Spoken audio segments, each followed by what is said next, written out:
Hello friends, അപ്പോൾ ഞങ്ങൾ ഇന്നൊരു അൺബോക്സിങ് വീഡിയോ ആയിട്ടാണ് വന്നിട്ടുള്ളത്.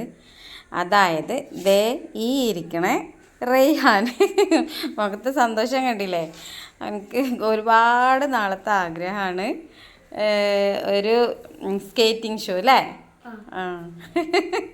ഒരുപാട് നാളായിട്ടുള്ള ആഗ്രഹം ഒരു സ്കേറ്റിംഗ് ഷൂ വേണമെന്ന്. അങ്ങനെ ഞങ്ങൾ മീഷോയിൽ ഓർഡർ ചെയ്തിട്ട് ഇപ്പോൾ വന്നതാണ്.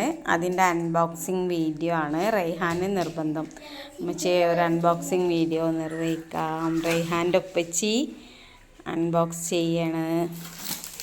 നമുക്ക് നോക്കാം.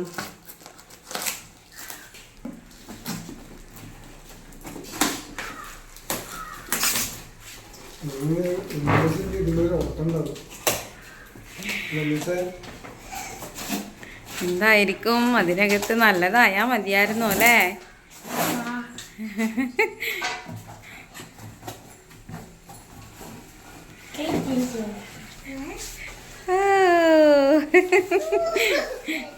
സന്തോഷായാ?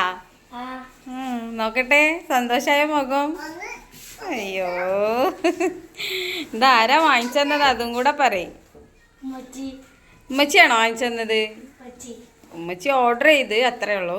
ആരത്? മുസിനിത് ആരാ വാങ്ങിച്ചെന്നത്? ആരാ വാങ്ങിച്ചെന്നത്? കുറച്ച് ബാക്കിൽ കിക്ക്, എന്നാലല്ലേ കാണുള്ളൂ.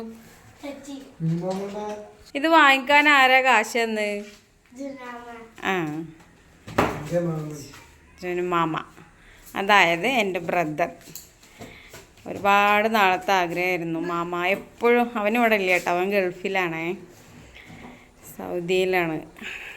എപ്പോഴും അവൻ കോൾ ചെയ്താൽ പറയും, എനിക്കൊരു സ്കേറ്റിംഗ് ഷൂ കൊണ്ടുവന്ന് തരുമോ. അങ്ങനെ റെയ്ഹാൻ്റെ സ്കേറ്റിംഗ് ഷൂ എത്തി. ഞങ്ങളിത് മീഷോയിൽ നിന്നാട്ടോ ഓർഡർ ചെയ്തത്. ഇന്നാണ് എത്തിയത്. ഇതിന് നോക്കട്ടെ, ഒന്ന് കാണിച്ചേ. എന്താണ് അങ്ങനെ ബ്രാൻഡഡ് സാധനമൊന്നും അല്ല. ക്വാളിറ്റി കുഴപ്പമില്ല, അത്യാവശ്യം നല്ല ക്വാളിറ്റിയൊക്കെ ഉള്ളത് തന്നെ. 1020 രൂപയായി ഇതിന്. സ്കേറ്റിംഗ് ഷൂ ഞങ്ങൾക്ക് ആർക്കും സ്കേറ്റിംഗ് ഷൂ എടുക്കാനറിയില്ല. ആദ്യമായിട്ടാണ് ഇങ്ങനെ ഒരു സംഭവം എടുക്കുന്നത്. ഇത് ക്വാളിറ്റി ഉള്ളതാണോ,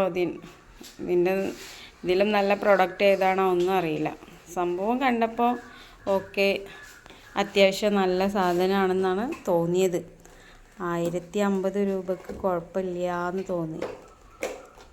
ഇതിനെ പറ്റിയിട്ടുള്ള വിശദമായിട്ടുള്ള വിവരങ്ങളൊന്നും തരാൻ അറിയില്ല. ഇവിടെയൊക്കെ പ്ലാസ്റ്റിക്കാണ് കേട്ടോ. ഇതൊക്കെ പ്ലാസ്റ്റിക്കാണേ. പിന്നെ അതുപോലെ അഡ്ജസ്റ്റ് ചെയ്യാനൊക്കെ പറ്റും അല്ലേ? പിടിക്ക്, അഡ്ജസ്റ്റ് ചെയ്യാൻ പറ്റൂല ഇത്. അഡ്ജസ്റ്റ് ചെയ്യാനും സാധിക്കും. അതുപോലെ ഫ്രണ്ട് വീലിൽ ലൈറ്റ് ഉണ്ടെന്ന് തോന്നുന്നു അല്ലേ? റെയ്ഹാന് സന്തോഷം കൊണ്ട് അതുകൊണ്ട് ചാടി കളിക്കുക. ഇഷ്ടപ്പെട്ടാ? എന്നാ ഒരു താങ്ക്സ് പറഞ്ഞോ മാമാട്. ഇതാണ് ഇന്നത്തെ വിശേഷം. ഞാൻ സ്കേറ്റിംഗ് ഷൂ ഇട്ടിട്ട് പഠിക്കാൻ പഠിച്ചിട്ട് കാണിച്ചത്. ബൈ.